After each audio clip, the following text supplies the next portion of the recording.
Très bien. Voilà. Eh bien, écoutez, on va peut-être pouvoir démarrer. Il nous reste une petite minute. Alors, il y a encore des gens qui nous rejoignent, donc bien bonjour à toutes et à tous. Nous avons encore des personnes qui nous rejoignent. Bah, écoute, Armel, je pense que ça va être bon. On va pouvoir. Oui. Il me semble qu'on a un tout petit peu en avance. Oui, on va attendre l'heure précise. Il est 59 encore. Il est 59. On va laisser les gens arriver. Voilà. Alors, on a encore des arrivées.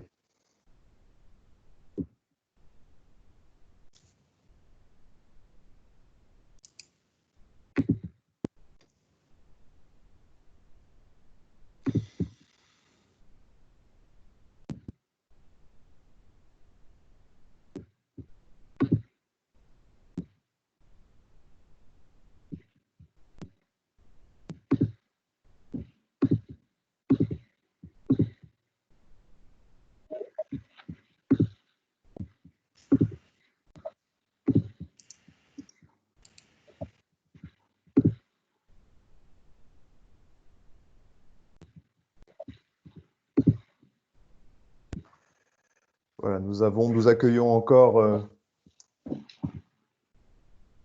un petit peu de monde.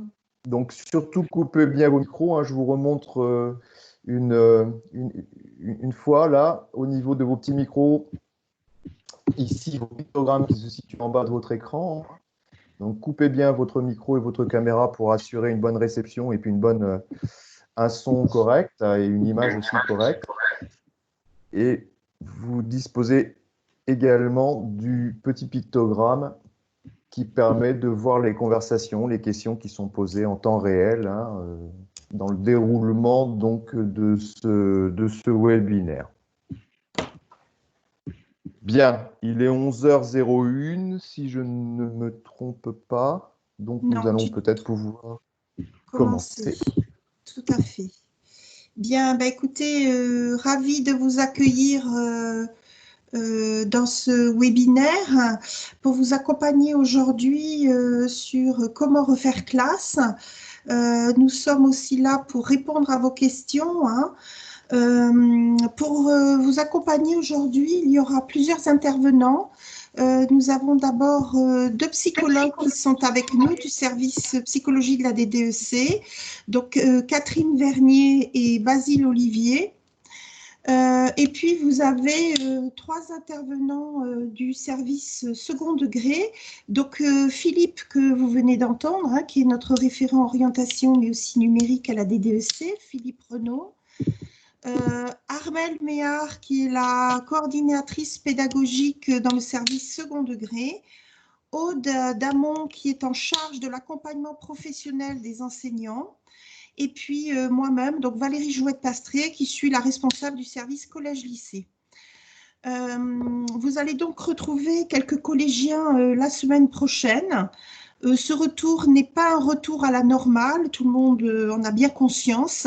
Ça sera un temps très particulier d'accueil que vous allez mettre en place. Pour vous aider dans la construction de ce temps, nous allons vous proposer dans un premier temps quelques éléments qui nous semblent importants à partager avec vous. Et puis, bien sûr, nous serons à l'écoute de vos questions. C'est aussi à ça que sert la petite conversation dont vous parle Philippe. N'hésitez pas à poser vos questions par cet intermédiaire. Et nous répondrons au maximum, bien sûr, parce que j'imagine que les questions seront nombreuses. Ce webinaire, comme vous le disiez, Philippe, sera à disposition, ainsi que la présentation qui va être faite là en PowerPoint. Tous ces supports seront à disposition dans le Peltris second degré. Peltris qui donc est consacré aux ressources pédagogiques depuis maintenant, bien sûr, le 16 mars.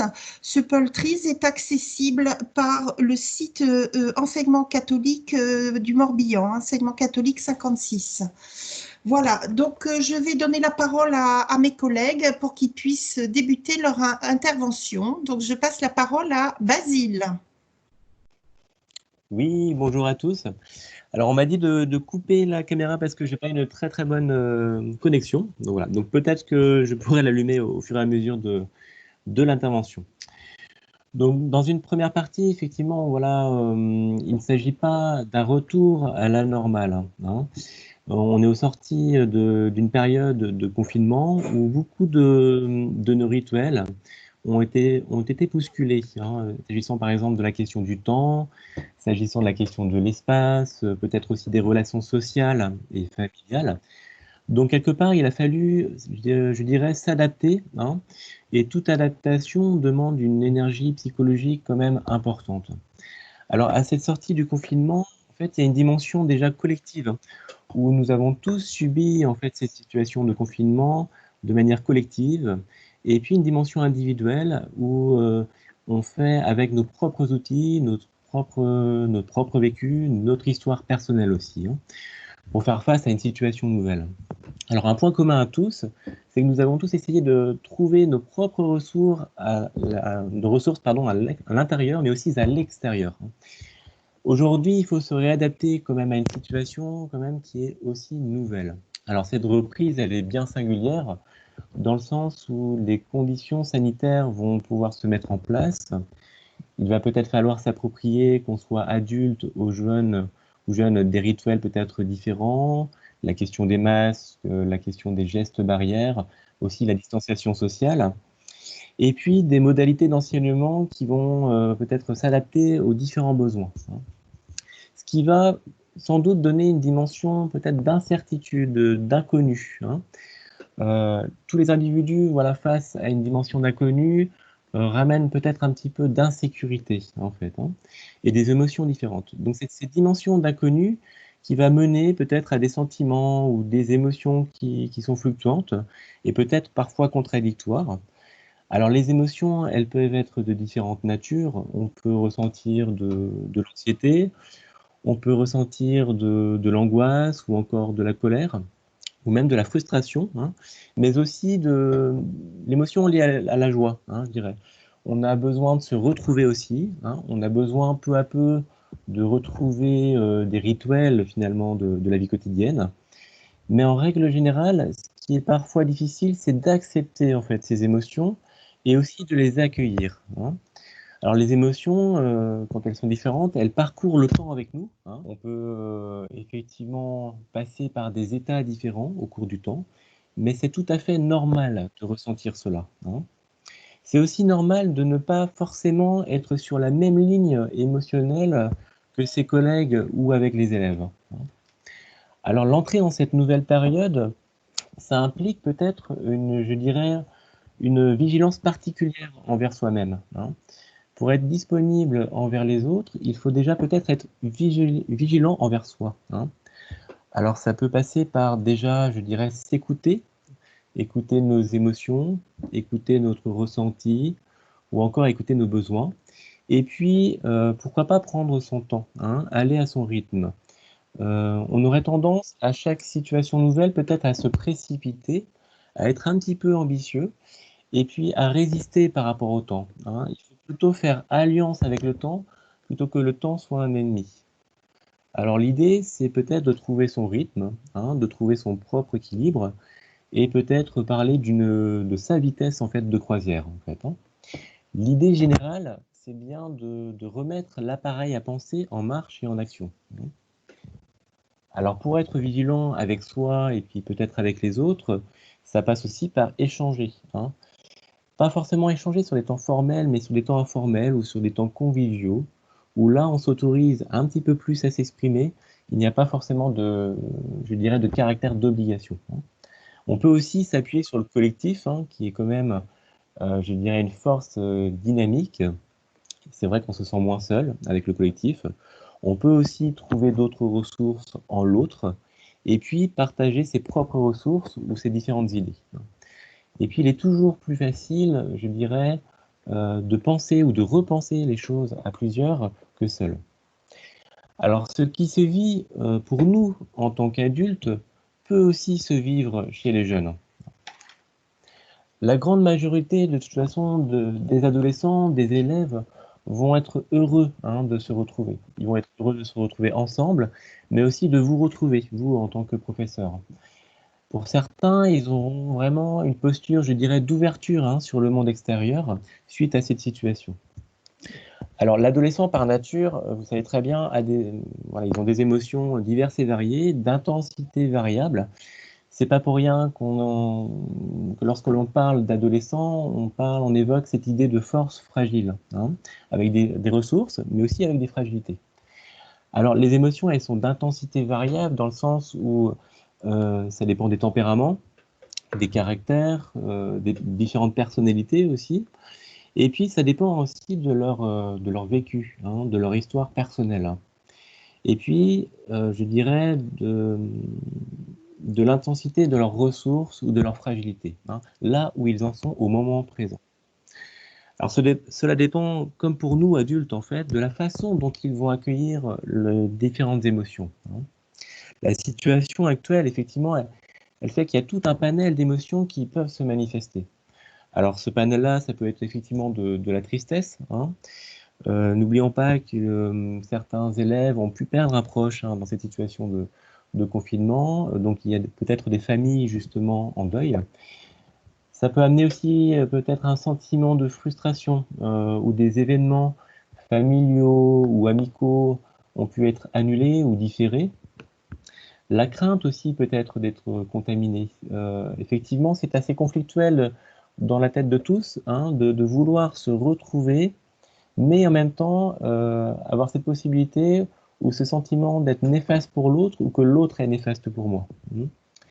Et puis peut-être un sentiment, voilà, une émotion liée à l'anxiété face à la situation, cette situation actuelle, avec des informations qui sont très très très présentes, où des adolescents ont pu être de façon permanente face à ces informations.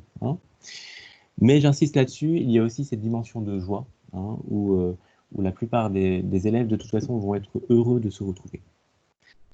Alors certains jeunes ont pu passer cette période de confinement, je dirais, de façon positive, et peut-être y voir des bénéfices secondaires. On a vu à travers des réseaux sociaux quand même beaucoup de projets de solidarité se mettre en place. Je dirais même intergénérationnels aussi. Il y a beaucoup de compétences aussi qui ont pu s'affirmer dans cette période de confinement ou ont pu se développer. Et puis, j'ajouterais que des liens ont pu se retisser au sein de la cellule familiale. Et donc ces jeunes ont pu aussi, au sortir de cette situation, se sentir grandis par rapport à cette expérience. Mais il y a aussi certains jeunes qui ont pu traverser cette épreuve, je dirais de manière plus anxiogène, ont vécu les choses comme peut-être une intrusion, ne pas avoir forcément d'espace de séparation, et on sait très bien que ce concept de séparation à l'adolescence est important et central. Et puis peut-être être en phase aussi de rupture dans les liens familiaux, et puis ne pas pouvoir se positionner. De façon générale, ils peuvent quand même manifester, ou ils vont manifester des comportements mobilisateurs, je dirais dynamiques, sur lesquels nous, adultes, on peut s'appuyer. Mais il y aura aussi une vigilance particulière peut-être à avoir par rapport aux adolescents qui manifestent un repli sur soi. Alors pourquoi favoriser l'expression, le ressenti? Peut-être déjà pour faciliter l'entrée dans cette nouvelle période, qui est inédite, toute nouvelle pour tout le monde. Leur permettre aussi d'être à l'écoute de ce qu'ils ressentent, à l'écoute de leurs besoins, de leurs émotions aussi.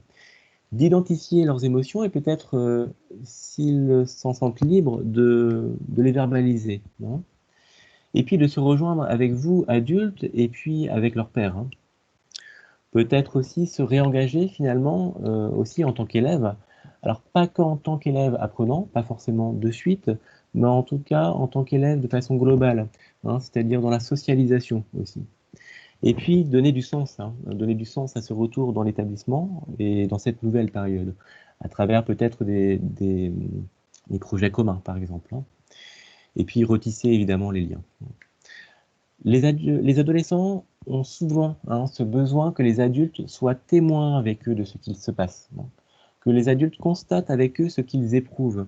Alors l'idée, ce n'est pas d'être forcément sur la même ligne émotionnelle qu'eux, mais que l'adulte valide peut-être les émotions des uns et des autres. Alors le comment, on verra au prochain chapitre justement des outils concrets, mais déjà peut-être, vous en tant qu'adulte, il faut déjà se sentir disponible. C'est pour ça qu'on parle effectivement de vigilance déjà envers soi.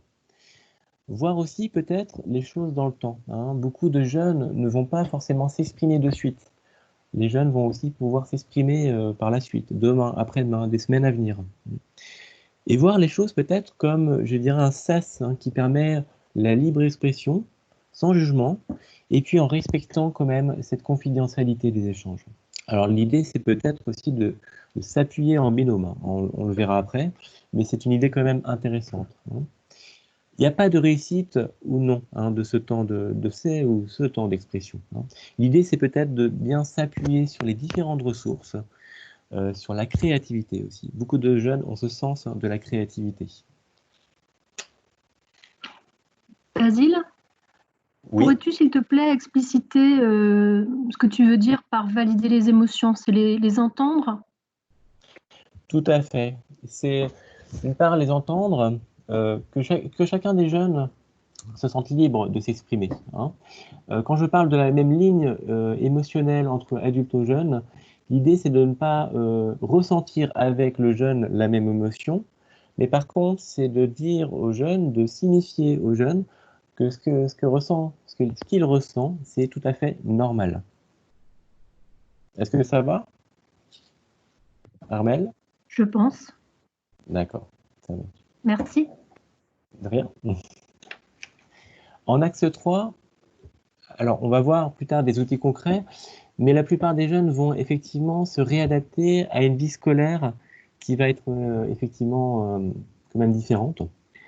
Alors avec cette question du protocole, la distanciation sociale, les masques, leur identité scolaire finalement va peut-être être bousculée. Ce sera peut-être aussi en cette nouvelle période à réinventer. Alors pour beaucoup d'entre eux justement, on peut s'appuyer sur leur créativité. Il est tout à fait intéressant pour faire face à cette dimension d'inconnu, cette nouvelle période, pour faire groupe, faire corps en fait, de s'appuyer peut-être sur des compétences psychosociales. Alors petite définition très succincte, les compétences psychosociales, c'est la capacité de la personne à répondre aux exigences et aux épreuves de la vie. C'est l'aptitude d'une personne à maintenir un état de bien-être en adoptant un comportement approprié et positif dans des relations. Alors l'idée, il y a bien cette dimension individuelle et collective.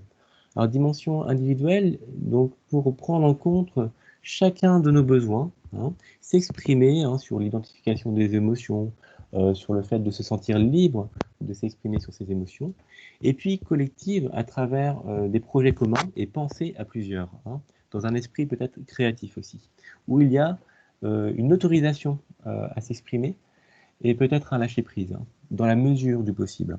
Sachant que chacun des jeunes, comme nous adultes, on doit aller à notre rythme.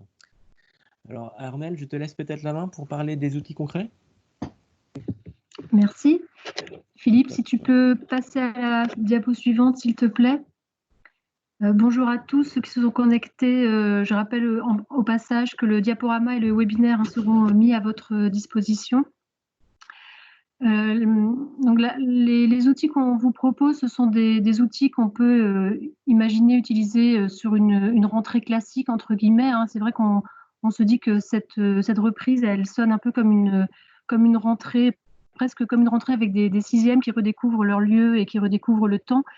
Les règles pour ces occasions qu'on peut leur proposer de s'exprimer, il faut vraiment être très très vigilant et très clair sur les règles qu'on a reprises ici. Alors ce sont des documents qui sont issus pour beaucoup de l'IREPS, donc l'Institut régional pour l'éducation et la promotion à la santé, qui s'est basé lui-même sur un site des ressources de cartable CPS, donc les compétences psychosociales. On vous a mis les liens dans le diaporama et puis sur le Pearl Trees également.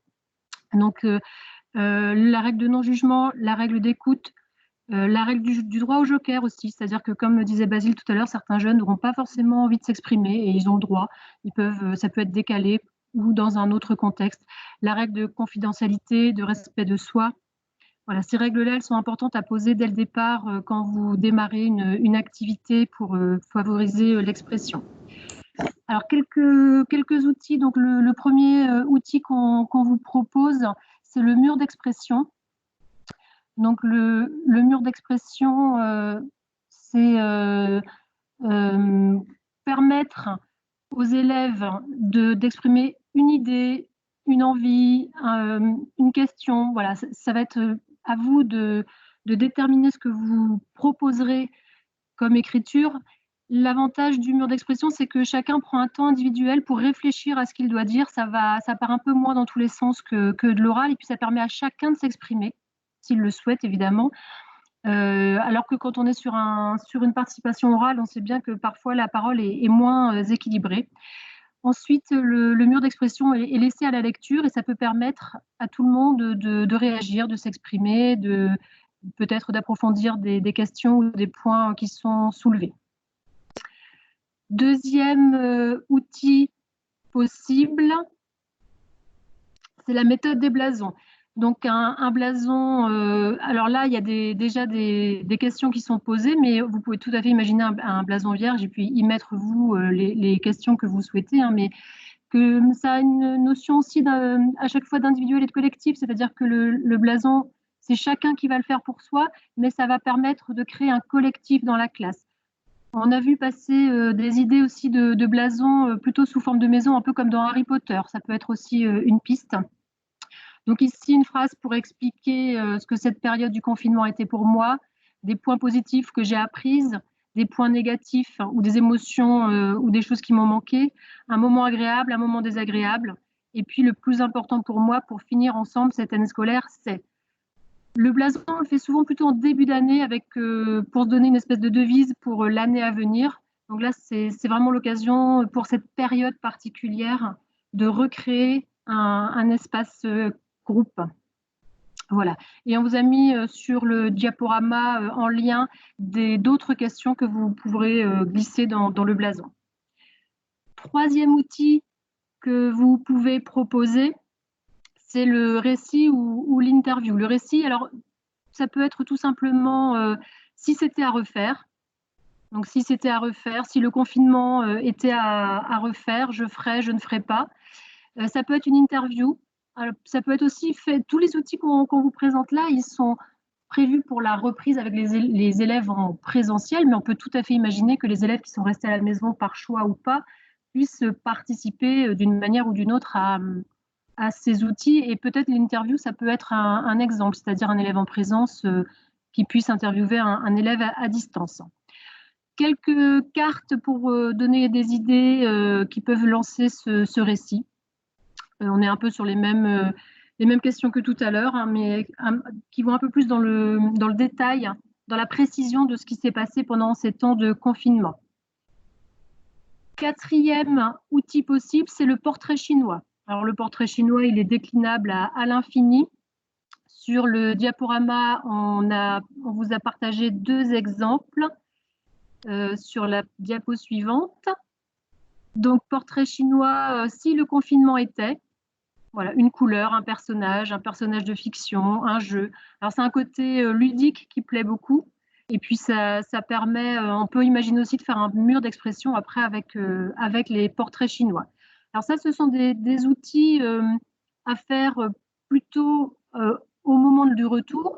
On parlait tout à l'heure de temps, hein, Basile parlait de temps, et c'est vrai que on pourrait tenter de refaire court assez rapidement, mais on sait que ce temps-là d'expression, il est vraiment important. Et puis, les consignes du ministère ont été assez claires sur le fait que l'important, c'était pour les apprentissages de consolider les acquis, de développer des compétences. Et à travers ces activités-là, on en développe pas mal.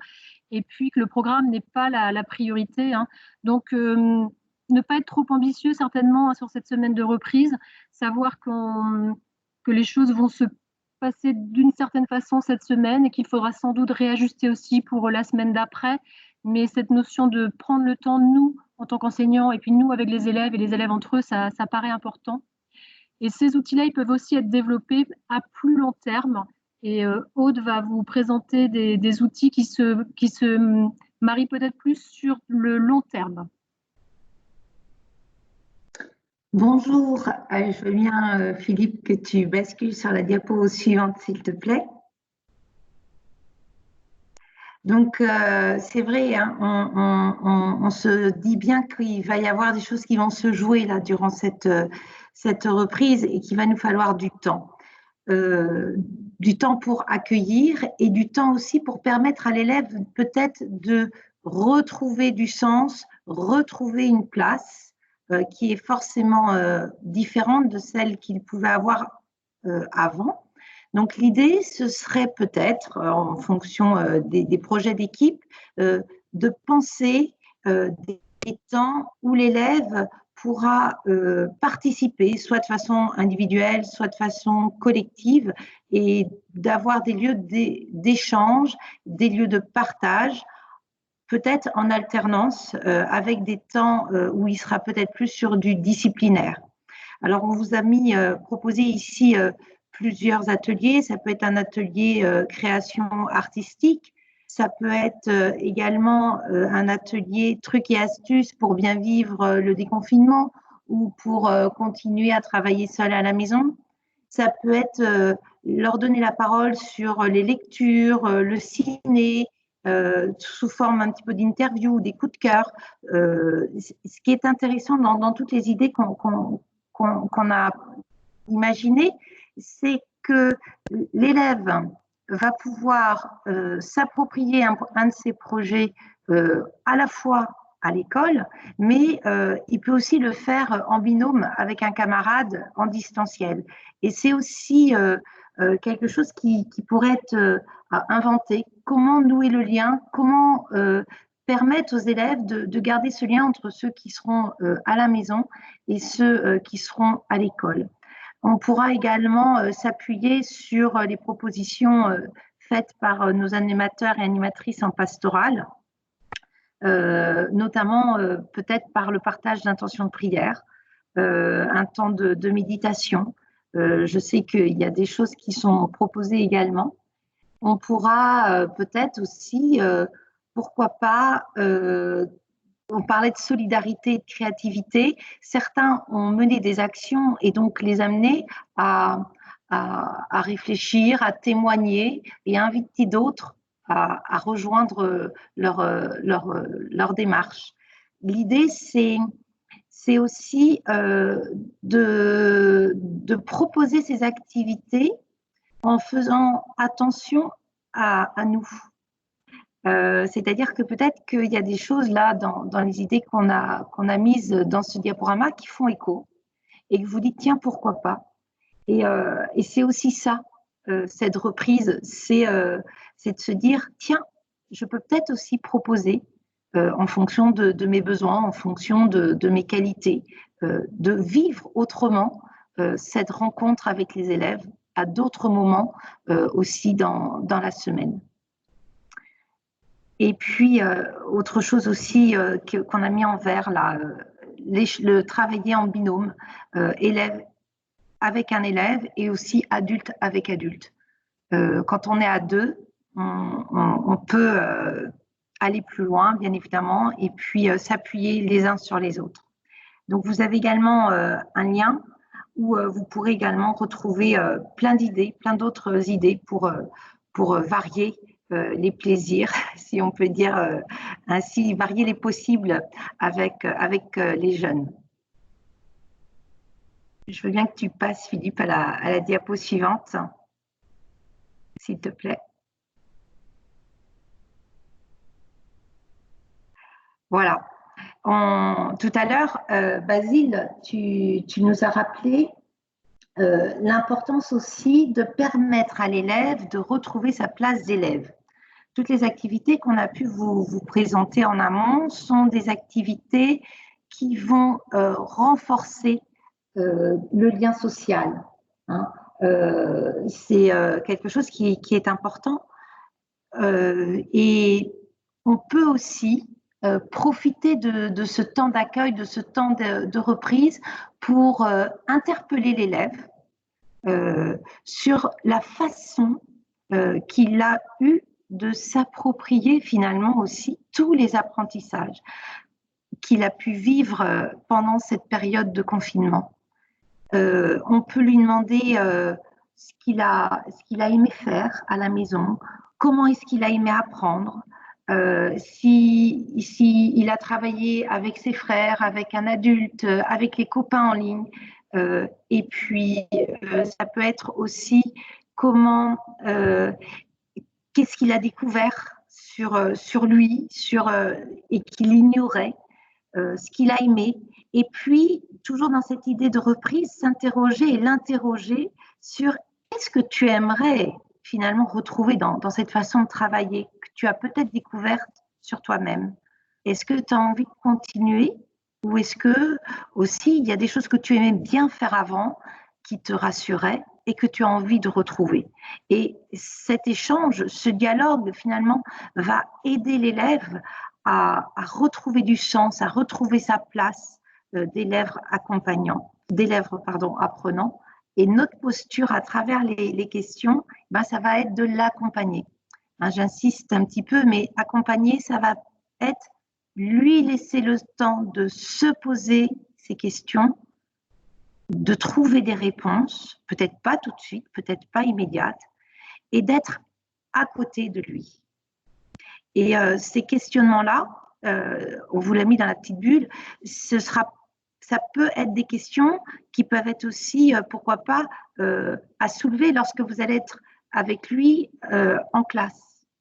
Ou ça peut être des questions qui peuvent être aussi intégrées lorsque vous allez pratiquer des QCM pour voir un petit peu où l'élève en est dans la connaissance et dans la maîtrise des savoirs.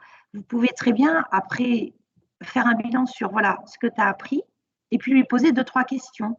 Est-ce que tu peux me dire, par exemple, avec quel outil t'a aidé à travailler?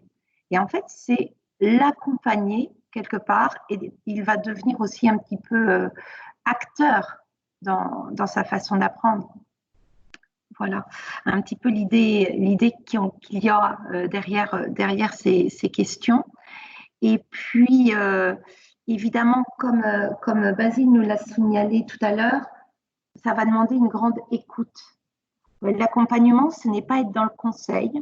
L'accompagnement, c'est vraiment d'être avec et d'être disponible. Et cette disponibilité, on va pouvoir l'avoir si nous-mêmes, finalement, on est disponible à accueillir cette parole des élèves.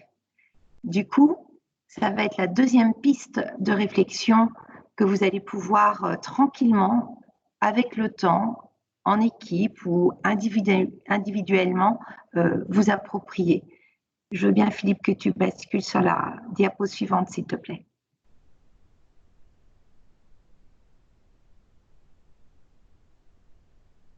Oui, super, merci.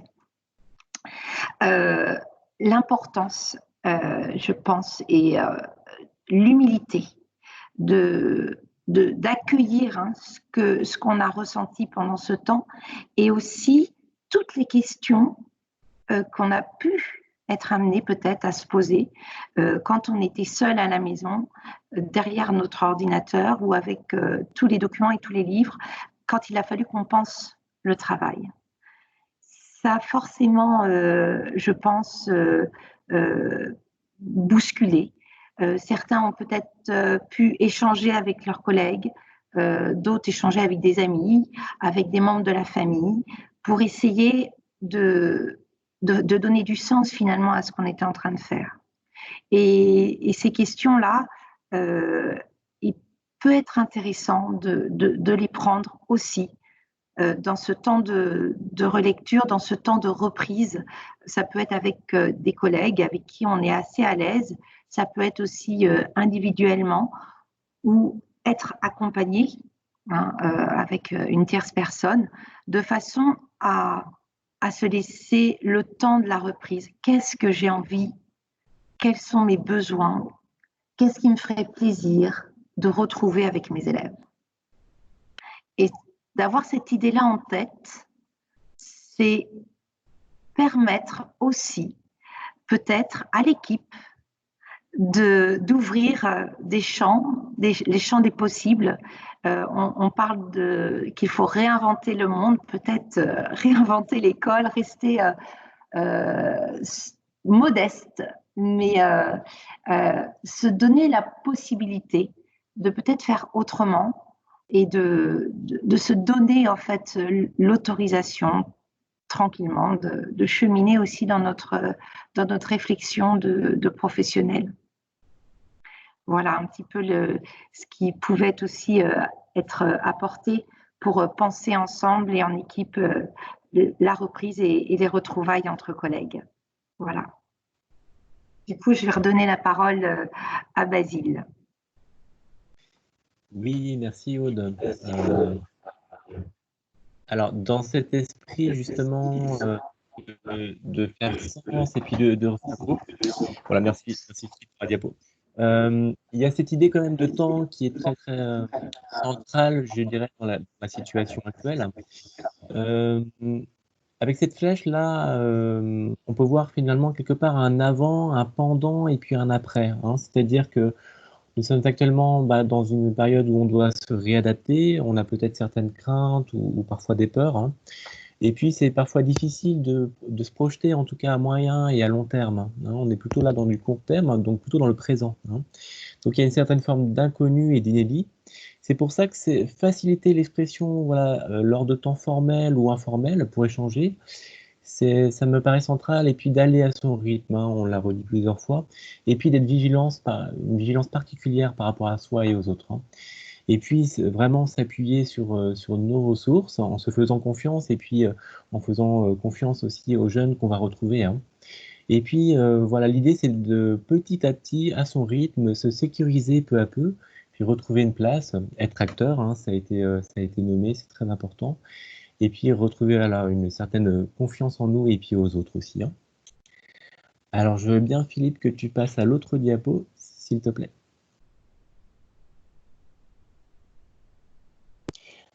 Alors il y a des élèves qui vont peut-être s'exprimer, je dirais, plus de manière individuelle et peut-être manifester, vous avez peut-être observé voilà, de l'anxiété, de la tristesse ou des comportements qui peuvent, en tout cas nous, en tant qu'adultes, nous interroger. Hein. Vous sentez par exemple que tel ou tel adolescent voilà, est plus vulnérable. Alors l'idée, c'est bien de ne pas trop psychologiser hein, non plus. Hein. Il faut se donner absolument du temps. Hein. Mais pour prendre en compte les besoins de chacun, peut-être ne pas rester seul. Hein. Et puis échanger, partager nos observations, nos ressentis avec les uns et les autres de l'établissement. Hein. Et puis faire du lien aussi, faire du lien avec les familles, ça me semble important. Certaines situations également peuvent nécessiter quand même une prise en charge psychologique ou éducative, un regard peut-être extérieur qui sera important hein, pour sécuriser la situation. Alors là, vous avez tout un panel de toute façon de professionnels extérieurs. Alors je vais en citer quelques-uns, mais ça peut être la maison des adolescents, hein, ça peut être les CPEA. Il y a aussi beaucoup de jeunes qui sont suivis actuellement hein, par un psychologue en libéral.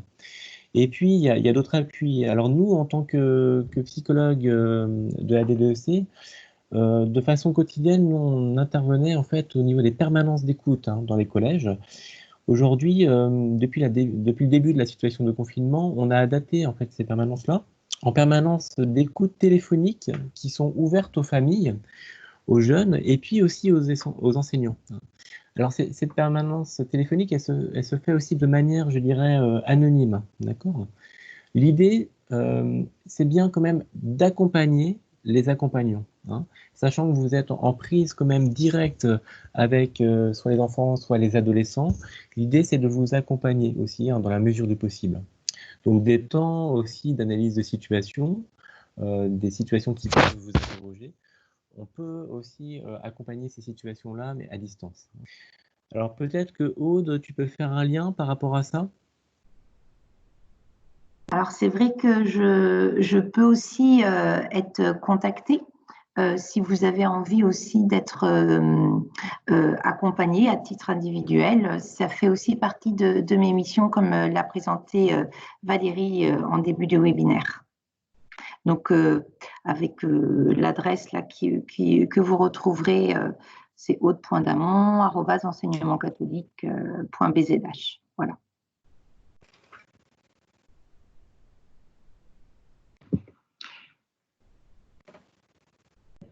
On va proposer un temps de questions à la suite de cette présentation. Pour les questions, vous avez le petit onglet qui vous permet d'afficher la conversation. Il y a déjà eu quelques questions qui ont été posées, donc n'hésitez pas à les écrire dans le chat et puis nous essaierons d'y répondre au maximum. Sur cette dernière diapo, donc on vous a remis les coordonnées, les adresses mail des intervenants d'aujourd'hui. Et puis, le lien vers le Pearl Trees, hein, donc, qui est le site qui nous a permis d'agréger pas mal de ressources donc, depuis le 16 mars, et en particulier une nouvelle collection sur le retour en classe, dans lequel vous trouverez ce diaporama sous format PDF. Ah ben, merci Philippe, super.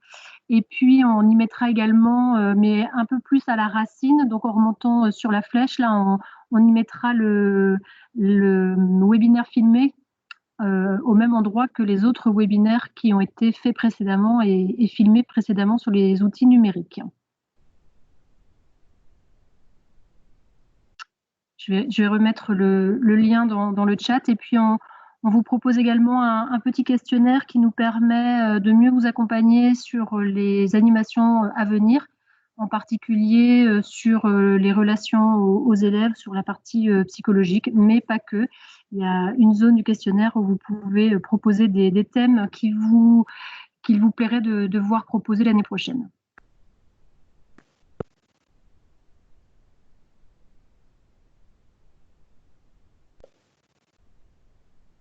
Donc, si vous souhaitez poser des questions dans la conversation là, qui est possible d'accès via la petite bulle qui est dans la barre de dialogue que vous avez en travers de votre écran, n'hésitez pas.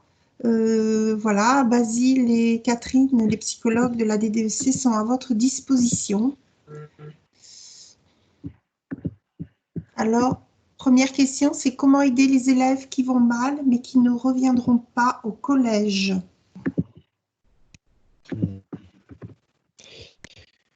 Alors effectivement, c'est une donnée importante, hein. C'est une question très juste, effectivement.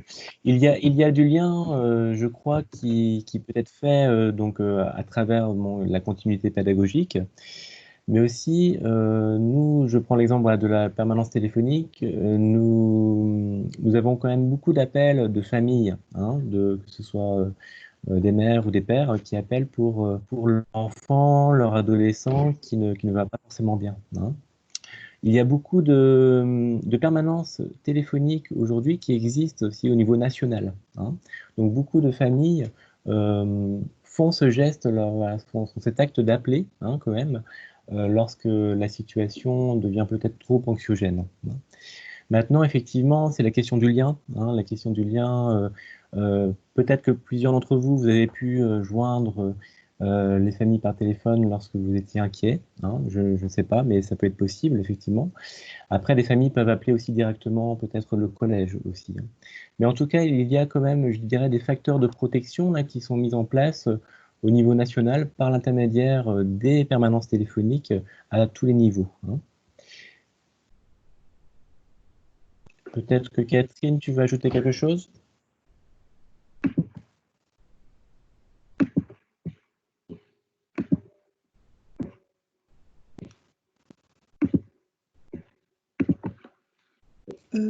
Manifestement, non.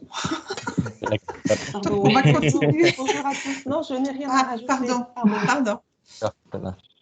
On a une autre question, cas, Valérie. Juste peut-être, excusez-moi pour finir, par rapport à cette question du lien, souvent à travers les jeunes qui ne vont pas très bien, c'est aussi parfois les familles. Ne serait-ce qu'un lien, parfois, une écoute particulière, une écoute téléphonique peut aussi faire du bien, hein.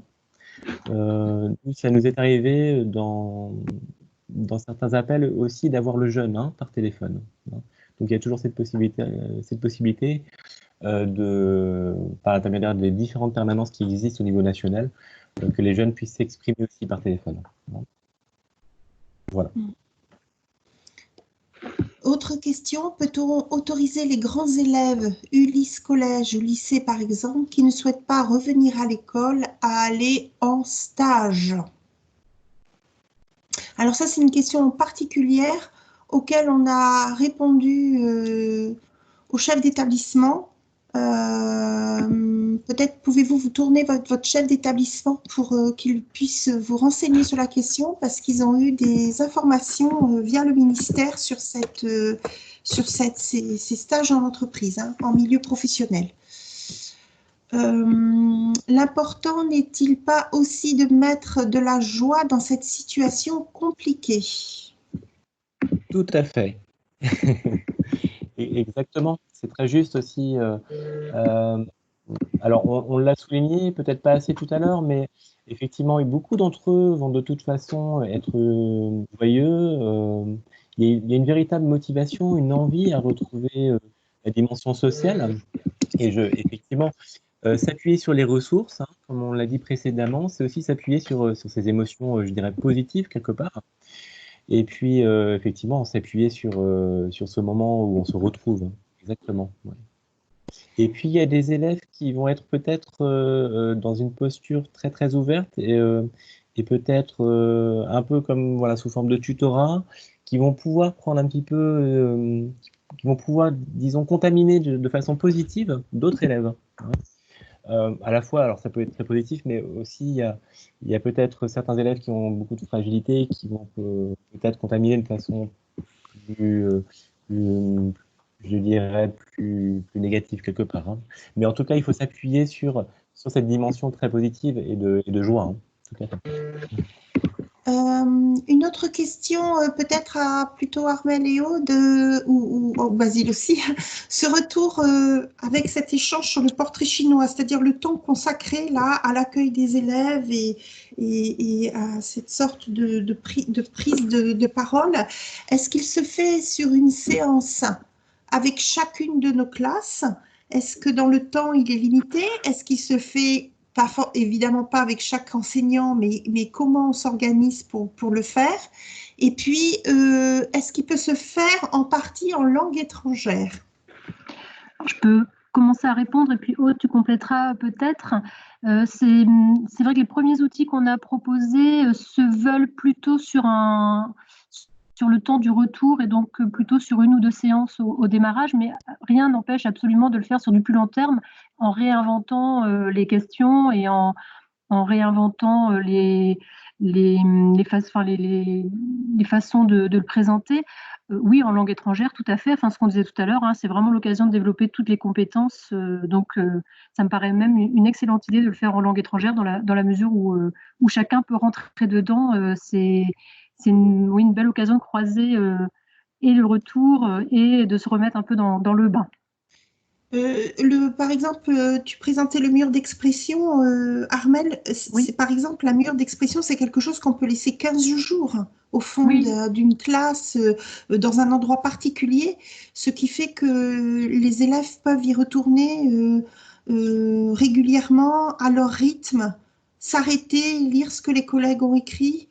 Les collègues, enfin les amis, les enfants, les autres collégiens. Et du coup, ça, c'est quelque chose qui, dans le temps, peut être intéressant à maintenir. Je pense sur les 15 premiers jours, ça pourrait être assez intéressant. Et puis une question qui serait peut-être plus sur le confinement au démarrage pourrait porter 1 semaine ou 2 semaines après sur comment on a vécu cette première semaine de reprise. On peut réinventer l'outil. Tout à fait. Et je me permets de rebondir aussi. Basile disait tout à l'heure qu'on a des élèves qui ne vont pas pouvoir s'exprimer forcément tout de suite et qui, en entendant les autres, en fait, ça va les aider à verbaliser ou à prendre conscience peut-être de choses auxquelles ils n'avaient pas pensé ou qu'ils n'avaient pas imaginé. Et ce mur d'expression qui peut être plurilingue est aussi très, très intéressant. Et donc, oui, pensez aussi l'activité sur la durée. Tout à fait. Et après, c'est aussi, je pense, des questions que vous pourrez reprendre avec votre équipe quand vous allez échanger sur comment vous envisagez de faire la reprise au sein de votre établissement. Oui, tout à fait. Je te rejoins. Beaucoup d'élèves qui ne vont pas forcément s'exprimer, ne pas s'exprimer, ça ne veut pas dire ne pas retrouver une place, hein. Peut-être que certains élèves vont passer par un temps de réappropriation, un temps d'observation en fait, hein. Et c'est comme ça que peu à peu, ils vont aussi retrouver leur place. Les points là qu'évoquait Armelle sont intéressants et il y en a un en particulier sur lequel je voudrais revenir, c'est que je pense que voilà, lundi, mardi prochain, peut-être pour certains mercredis, il va falloir vous aussi vous réunir régulièrement entre vous pour voir comment sont revenus les élèves, comment ils ont réagi. Et il faudra faire des petits points, certainement que vous avez déjà envisagé ça avec la communauté éducative de votre établissement, parce qu'on a des élèves aussi qui vont être déroutés par rapport à tout ce qui va être mis en place en termes de protocole sanitaire, des endroits où ils ne pourront pas aller ou des récréations qui vont se faire en décalé. Voilà, ils ont bien conscience, ils se rendent bien compte hein, qu'ils ne vont pas reprendre l'école comme avant, mais malgré tout, peut-être qu'ils ont un petit espoir.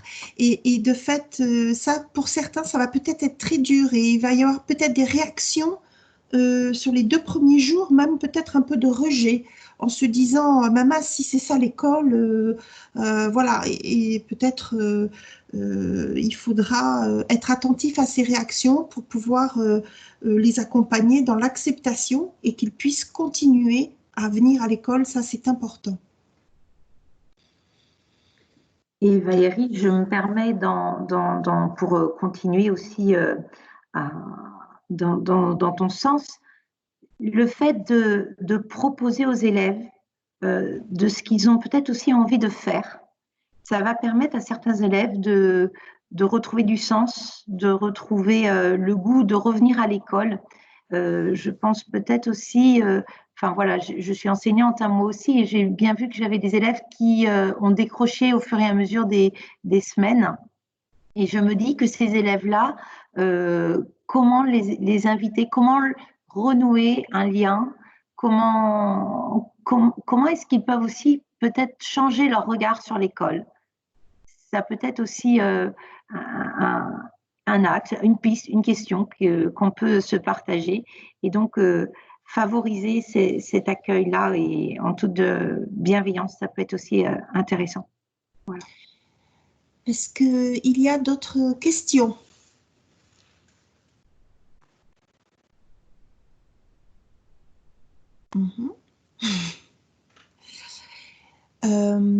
Écoutez, s'il n'y a pas d'autres questions, est-ce que les intervenants veulent encore préciser certains points?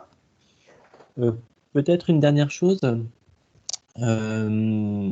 c'est plutôt parler de la question de l'idéal, c'est-à-dire que là, on entre dans une période où, bon, on en a parlé, hein, qui est peut-être un petit peu inconnue.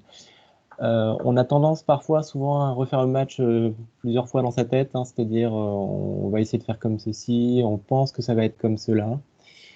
Parfois, la réalité est tout autre, hein, et il faut peut-être effectivement avoir cette flexibilité-là, de se dire que dans la réalité, ça va peut-être être un petit peu différent. Mais en tout cas, on va attendre, on va essayer, on va peut-être passer effectivement par des essais et puis par des erreurs, mais ce n'est pas grave et c'est tout à fait normal de passer par ces étapes-là. Voilà, c'est fini. Très bien. Eh bien, écoutez, j'espère que ce petit temps d'échange a pu peut-être, et de partage, a pu aider certains d'entre vous. Comme le précisait Armelle, nous restons à votre disposition. On peut organiser d'autres webinaires si vous en avez besoin. C'est pour ça que la petite enquête que proposait Armelle est importante d'ici la fin de l'année. Vraiment, n'hésitez pas à nous faire part de vos besoins. On est à votre disposition pour vous accompagner. Catherine dit dans la conversation, vous voyez un peu tous que ça va être difficile de rassembler les élèves en présentiel et en distanciel. Oui, et c'est tout à fait ça. Donc effectivement, quand on précisait que la reprise, là, ça va être un peu du distanciel en présentiel, il faut garder en priorité cette pensée distancielle qu'on va pouvoir, voilà, avec un plan de travail commun aux deux, des activités peut-être communs aux deux, et puis on aide ceux qui sont là, mais ça n'empêche pas de rester en contact avec ceux qui sont à distance. Voilà. Eh bien, écoutez, encore merci pour votre présence. Bon courage pour les jours à venir. On est voilà, conscient que c'est une période aussi très difficile pour vous. Bon courage et puis faites attention à vous et à vos proches. Bonne reprise, Merci au revoir. beaucoup. Bonne reprise. Bonne reprise, au revoir. À tous.